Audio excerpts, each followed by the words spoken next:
We learned very quickly that we do not like mowing at all. So we started killing our lawn in August of 2022, and we had black plastic down for quite a long time, and finally in May of 2023, we lifted up the black plastic and seeded it. I'm Ilsa Frank, and I am a native Austinite and a landscape architect with Studio Balcones.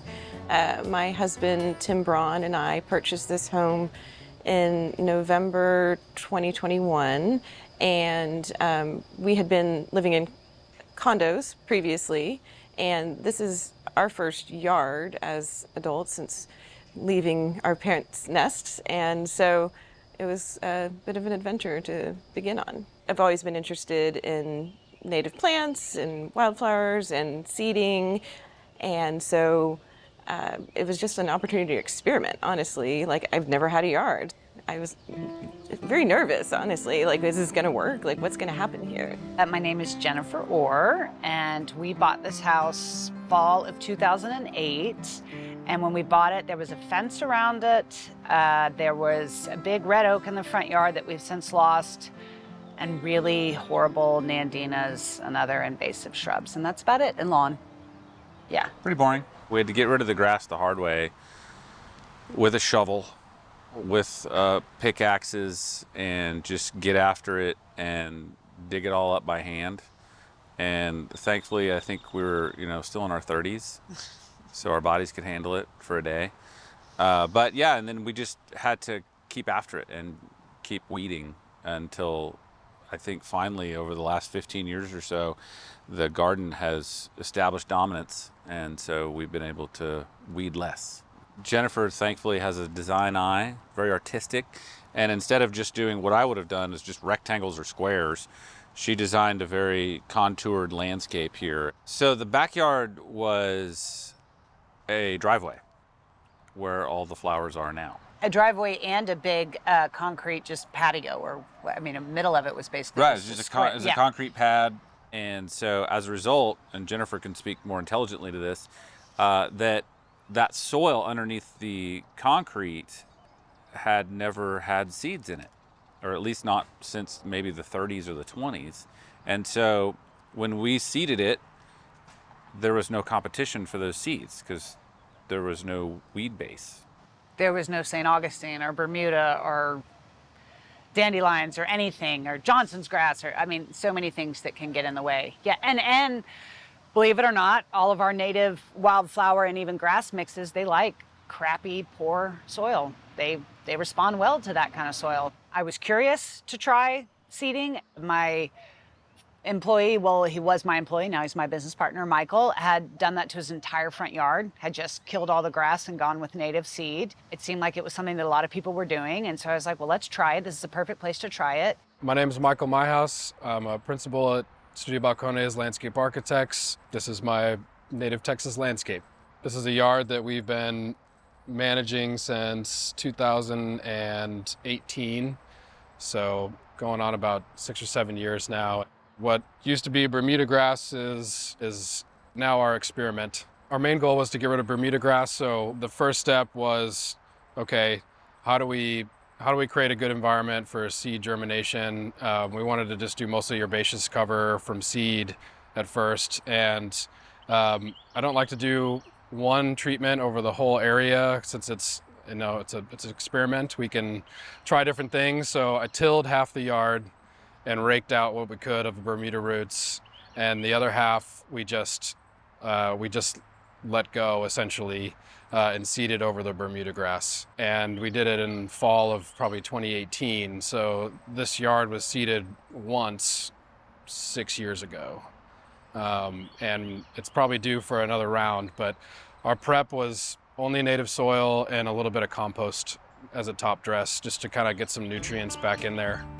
I'm pretty sure that this was farmed land before it was developed in the 50s, our neighborhood here, and so it's pretty good soil as far as I can tell, but we did amend it with some compost, and we used 2 different seed mixes. Mostly we are just seeing the wildflowers and little bits and pops of grasses have been coming up. You know, the agaves, the grasses, they can kind of hold the garden when everything else is really tired and thirsty.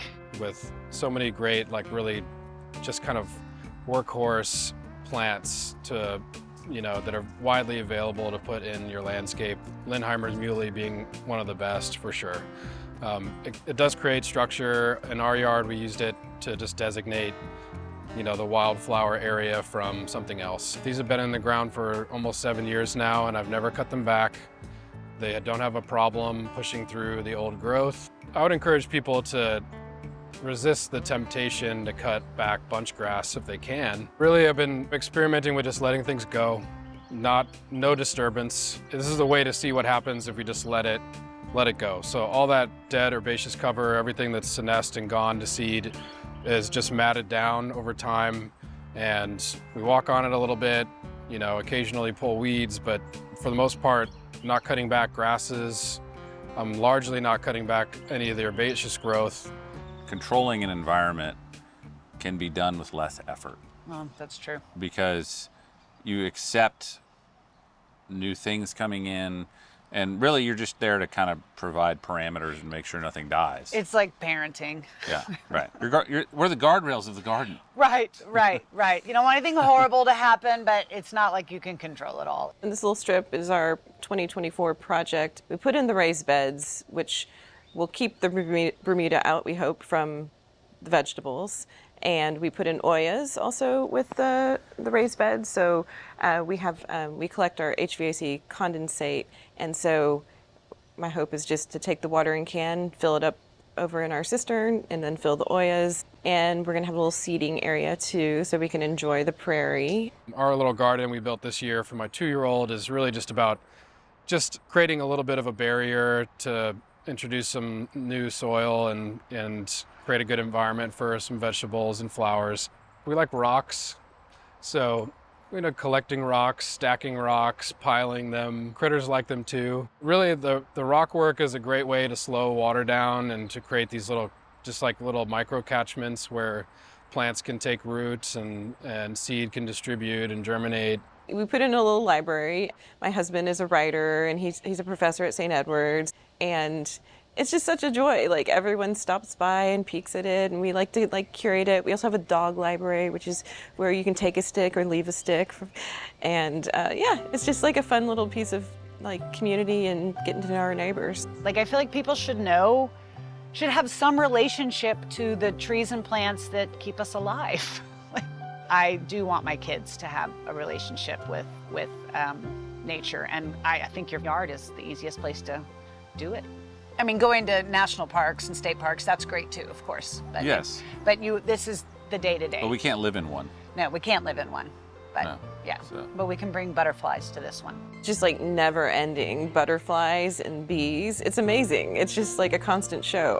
Our dog and our cat are just enamored. They just sit on our couch looking out the front window at the yard, and we love it. And everyone stops to look. It's just the gift that keeps on giving. I know this has been sort of beat to death, but getting away from lawn and planting native plants does create habitat. And Yeah, it does. And that's good for everybody, not just the animals, but it's good for the humans because, we're all connected. And it can create just a more interesting environment, I think, throughout the year. We're plant enthusiasts, obviously.